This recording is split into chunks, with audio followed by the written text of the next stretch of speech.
still hard every single day. I never got to say thank you. I never got to on her bed. I never got to say, thank you. And that to me is like when I'm alone, I'll cry just looking up to the sky saying, thank you. And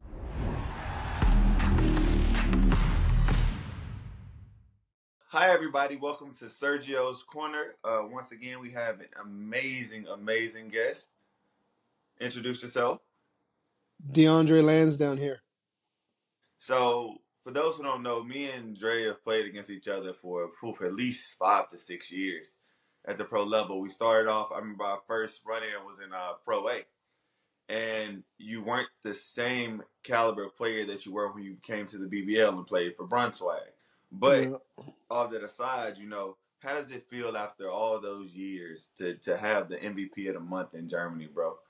Like, I don't really look at accolades all that much. I think it's more so like, the team that I'm a part of, and some months you end up having statistically a better month, so on and so forth. But at the end of the day, it's about having good months as a team.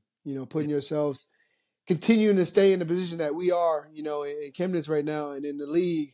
Every month, especially as we get closer and closer to that May time at the end of the year, to continue being able to get wins, tough road wins, tough home wins, whatever it is, to stay in a top 4 position. It's always it's tough, and it's something that I actually treasure more, especially when we're playing twice a week. That's something that I look at more. But it's always great to get recognized. It's always something that I think a small part of our egos like a little bit of an accolade or anything like that. Yeah, exactly. To be normal, you got a little bit of ego, and so it's always something something good to have, especially with the last few months that I've gone through with things back home and everything like that. So it's, always continuing to keep working and keep trying to get better and be a good teammate, and things look the right way right now. Well, what's so interesting to me with you being a leader on this Chemnitz squad, you know how your fan base is, you know how your games is. This is you're the third player for them to have. A player of the month. So like just the grit that you probably bring to that team and tenacity that the other players take from you in that leadership role. Yeah. I mean, obviously it's translated. You know what I'm saying? You guys have 3 players now. Coming into that second place, I think you guys are in second place, and now you just got to win against Ulm, if I'm correct. Do you guys think that if you can continue at this pace you're going, hard-nosed defense, pressing up the ball, do you think you guys really have a shot at it this season to make some noise? Yeah, I mean, I think we look at it as step by step. I think the way we showed against Munich, first game, home game, first half was first 20, 25 minutes was pretty strong, and then we slumped for the last 15 minutes. But that comes with maybe nerves. That comes with understanding. That's fourth quarter type, getting on the same page, especially for games like that when you're trying to fight back in the games or you're trying to hold leads.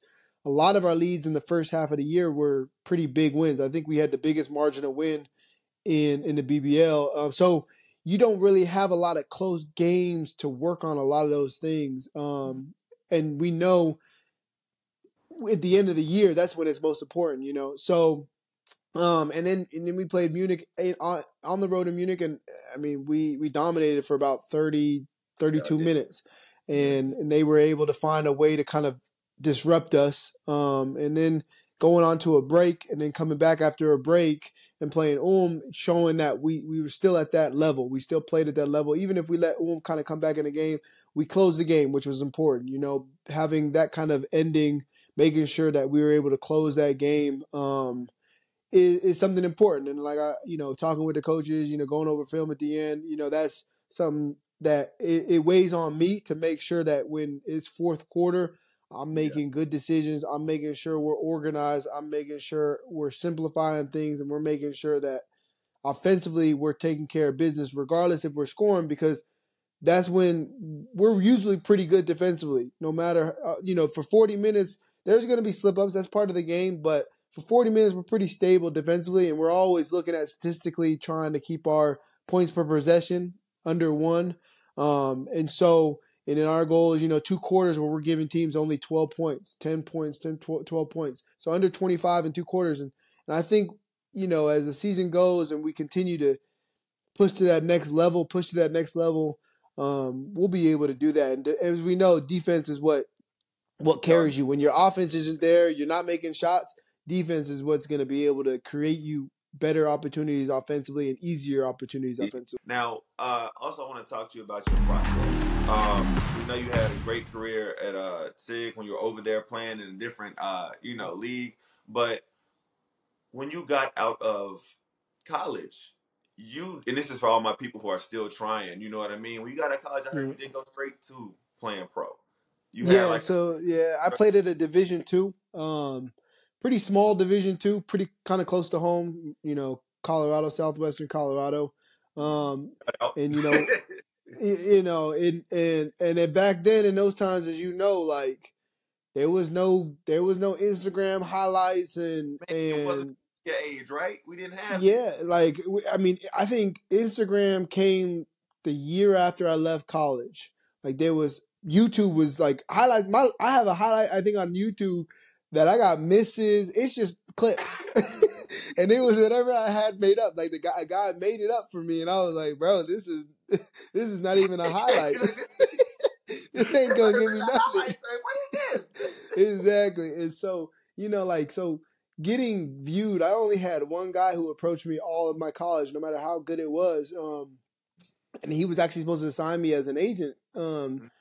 And the day he said he was going to sign me as a client, and the day he was supposed to send the contract over, he just disappeared.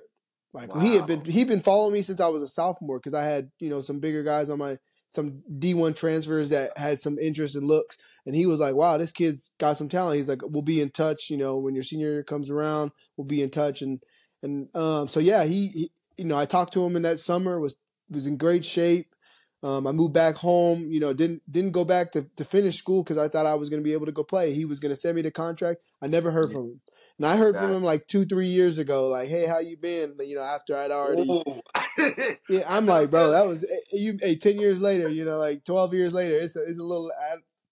I was a little salty, but yeah, exactly. So I didn't hear from him, and I didn't really know what to do because I'm coming from Albuquerque, which don't have a lot of pros. New Mexico, don't got a lot of, that don't got a lot of big. It's not a big hoop city. So the only people I knew, I asked, and I had one who Lamar Marinia. He played actually Pro A, Pro B for most of his career, and so he just said, "Hey, some teams will make cuts, around that Christmas time, New Year's time." Just write whoever you can, And so I did, and I waited. I tried to stay in shape, and then I got nothing. I had not even one bite, and so I kind of was just like, gotta enter the real world and gotta get a job. Gotta try to go back to school. Gotta try to finish, get my degree, and so I did that for about a year and a half, and I realized. Where were you working at? I worked at Home Depot. Well, so I worked at Home Depot. I was stock at night. I was doing restocking at night, and then I left that and was doing kind of like estate sales, helping an estate sales company when they have an estate sales. People die or something like that. They will just host a estate sale, and everybody's buying things. So I would be basically the muscle and helping people moving things from the estate to their cars or whatever it was. So I did that, and then as I really got back into the thinking, like I really want to get back into this basketball thing, I sat down with my parents. I had to talk with them, asking them, "Hey, can you financially kind of support me a little bit and mentally, really kind of support me?" And they agreed. I said, "Hey, I want to give it like a couple months, get back into shape, really push for it.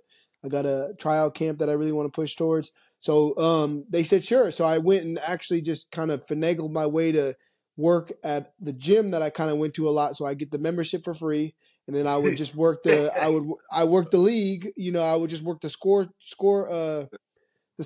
for the league. So then, and I played in the league. So I get paid a little bit, get a free membership.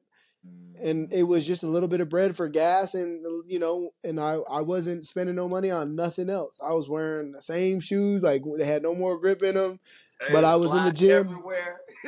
Yeah, I just needed gas to get to the gyms. I just needed gas to get me around, and so I was doing that, and then I would play a little bit of money tournaments and hope to win and hope Of course. to make a little bit of bread. Like especially those Native American money tournaments, you can get yourself a couple grand Rat to put in cash your pocket. prize down there in Exactly. Yeah.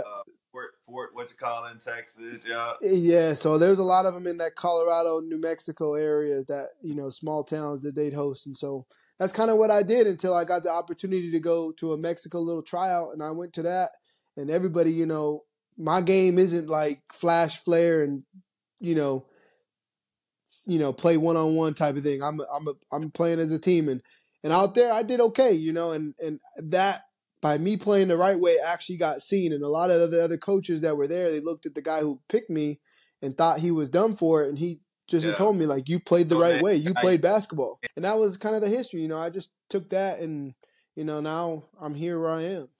We talked about when you were coming up and when you didn't know what you were going to do as far as basketball, how you went back to the parents, you like, hold me down for a little bit while I get it.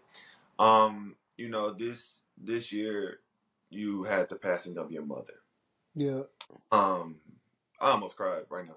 But I'm just saying in general, like, that's a tough thing to go through, especially with the distance. Yeah. And the mental aspect. We're 34, you know what I'm saying? We're getting older. We're trying to make decisions, and something like that to happen is a huge thing.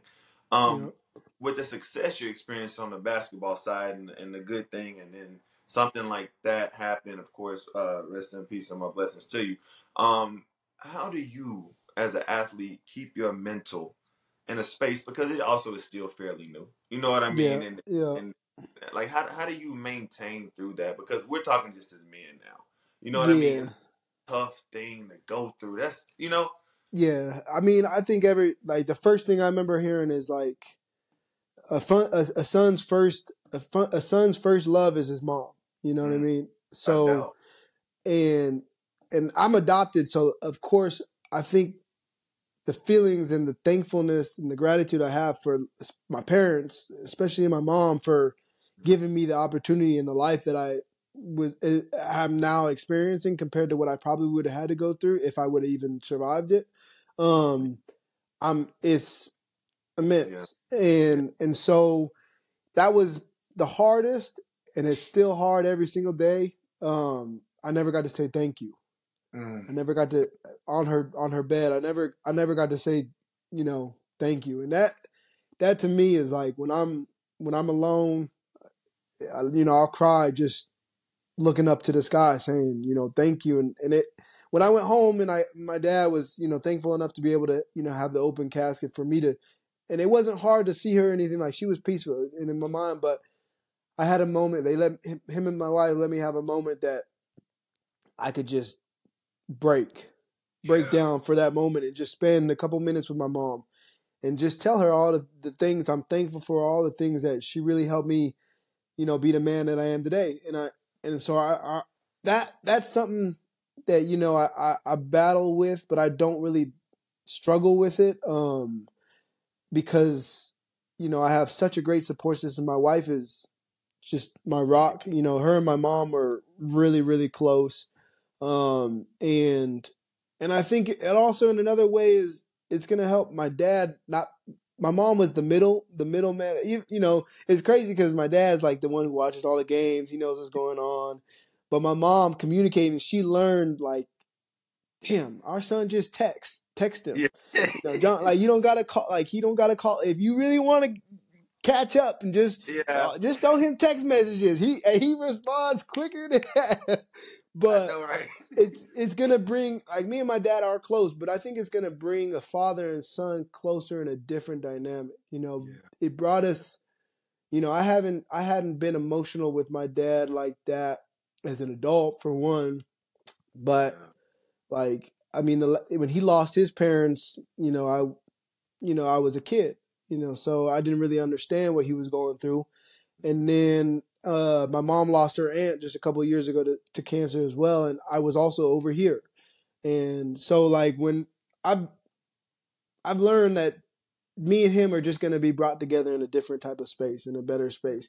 And it's also bringing me to understand, like, you really can't take anything for granted, because I went to bed that night thinking, okay, my mom's going to get this little surgery. She's going to be able to go back home and she's going to be good. And I woke up, checked my phone, and I have a message that your mom passed. And it's like, and people always really, they say, like, don't forget to tell those people you love them every single day. And I promise you, it'll teach you like that. It'll teach you like that. And but having my wife there, because she went through it with her dad. She lost her dad to the same cancer, and she was there for her dad the whole time. She got to spend those last moments. So she's been always just so helpful. And my sister has been just amazing as well. So I'd say, like, my dad, my sister, and my wife have been just like my rocks to allow me to be able to mentally grieve, but also I let basketball be the way that I grieve, you know? Yeah, your release. Yeah, exactly. And a lot of people were just so surprised that I was going through that, because I didn't really tell a lot of people I was going through it. We had a lot of games. We were just handling it. And it was, I didn't have really a time to tell the team until I was like, yo, I'm actually leaving next week, y'all. Like, I got to go. Like, my mom died, and they were like, damn.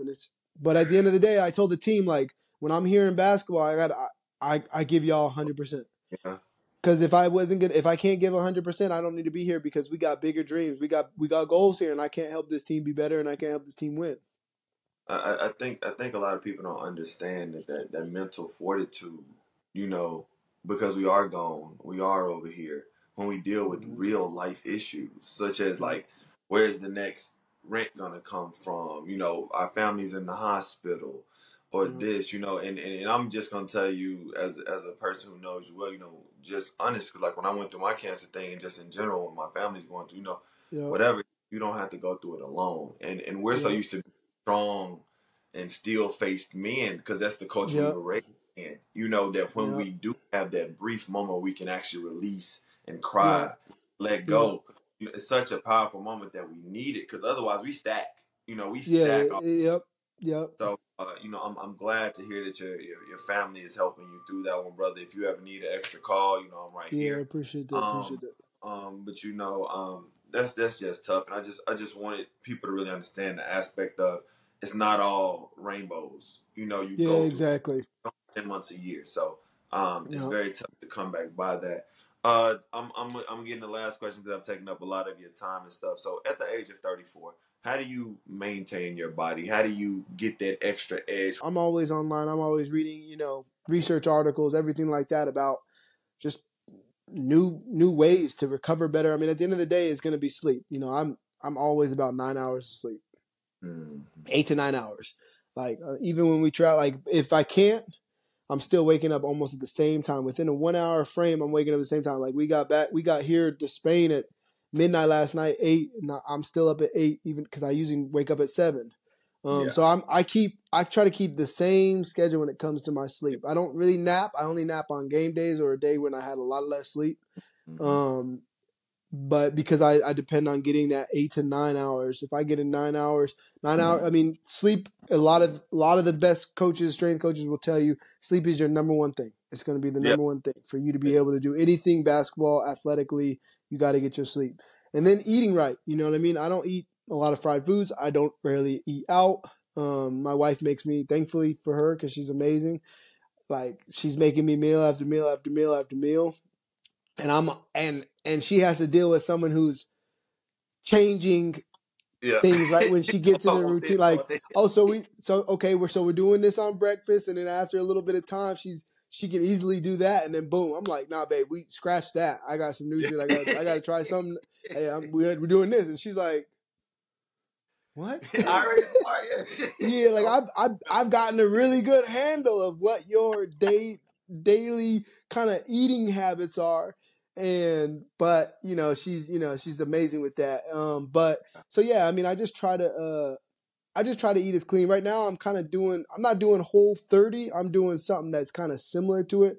I'm all processed. Like, I might snack a small little, here at the hotel, a little chocolate thing, but 98% of the time, I'm like, right now, I'm not eating no sugar. I'm I'm eating whole foods. I'm not eating grains. I'm not eating rice. I'm not eating bread.